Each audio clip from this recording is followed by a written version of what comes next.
കുഞ്ഞിപ്പള്ളി മാഹി മുഴുപ്പിലങ്ങാട് ദേശീയപാതയുടെ ഉദ്ഘാടനം കഴിഞ്ഞു. അപ്പം പഴയ ദേശീയപാത മാഹി ദേശീയപാതയിലെ കാഴ്ചകൾ കാണാൻ വേണ്ടി നമ്മൾ ഇറങ്ങിയതാണ്. അപ്പോൾ പുതിയ 6 വരി പാതയുടെ ഉദ്ഘാടനമൊക്കെ കഴിഞ്ഞിട്ടുണ്ടെങ്കിലും ദേശീയപാതയിൽ വലിയ തിരക്കുകളൊന്നും ഒഴിഞ്ഞിട്ടില്ല എന്നാണ് നമുക്ക് കാണാൻ സാധിക്കുന്നത് കാഴ്ച. ചെറിയൊരു ഗ്യാപ്പ് മാത്രമേ ഇവിടെ ബ്ലോക്കില്ലാതെ ഉള്ളൂ. ബാക്കി കംപ്ലീറ്റ് ട്രാഫിക് ബ്ലോക്കുകൾ തന്നെയാണ്.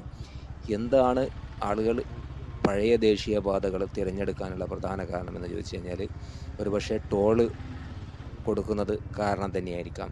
കാരണം വലിയ വാഹനങ്ങൾ, ഹെവി വെഹിക്കിൾസും വാഹനങ്ങളും അതിലുപരി പെട്രോൾ അടിക്കാൻ നമ്മൾ പെട്രോൾ പമ്പുകളും 6 വരി പാതയിൽ ഇല്ലാത്തതിൻ്റെ അഭാവവും ഇതിലെ ദേശീയപാതയിലൂടെ വാഹനങ്ങൾ മാഹിയിൽ പ്രത്യേകിച്ച് ഫ്യൂവലിന് പൈസ കുറവുള്ളത് കൊണ്ട് തന്നെ 6 വരി പാത ഒഴിവാക്കാൻ മറ്റൊരു കാരണമുണ്ട്. ഇനി കൂടുതൽ കാര്യങ്ങൾ അറിയാവുന്ന ആളുകൾ ജസ്റ്റ് ഒന്ന്